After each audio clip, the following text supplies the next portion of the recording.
Umayya সালতানাতের সমাপ্তি এবং আব্বাসী সালতানাতের উত্থানে বাগদাদে খেলাফত কায়েম হয়েছিল 133 হিজরিতে। গোসে পাক রাদিয়াল্লাহু তাআলা আনহু যখন বাগদাদে আগমন করেন তখন বাগদাদে খেলাফতের বয়স 350 বছর। তখন বাগদাদে খলিফা ছিল আল মুস্তাজহার বিল্লাহ। উনি ছিল নামে মাত্র খলিফা। উনার কোনো রাজনৈতিক নিয়ন্ত্রণ বাগদাদের উপর ছিল না।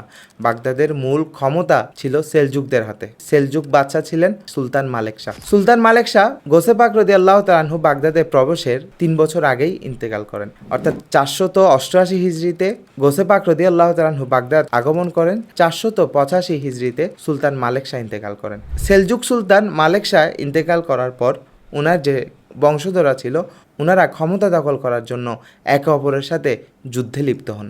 একদিকে আব্বাসি খলিফার নিয়ন্ত্রণে বাগদাদ না থাকা, অন্যদিকে সেলজুকদের একে অপরের সাথে যুদ্ধ। বলতে গেলে বাগদাদে তখন শান্তি বলতে কিছুই ছিল না। রাজনৈতিক অস্থিরতা, অর্থনীতির সংকট, আইনশৃঙ্খলার কোনো বালাই ছিল না, মানুষের কোনো নিরাপত্তা ছিল না, জিনিসপত্রের দাম বেড়ে গিয়েছিল। সর্বোপরি বাগদাদে বস্তুগত সংকট তো ছিলই, সবচেয়ে বড় কথা হলো বাগদাদে একটি আখলাকের সংকট দেখা দিয়েছিল, নীতি নৈতিকতার সংকট দেখা দিয়েছিল। এই সমস্ত সংকট হযরত আব্দুল কাদের জিলানী রাদিয়াল্লাহু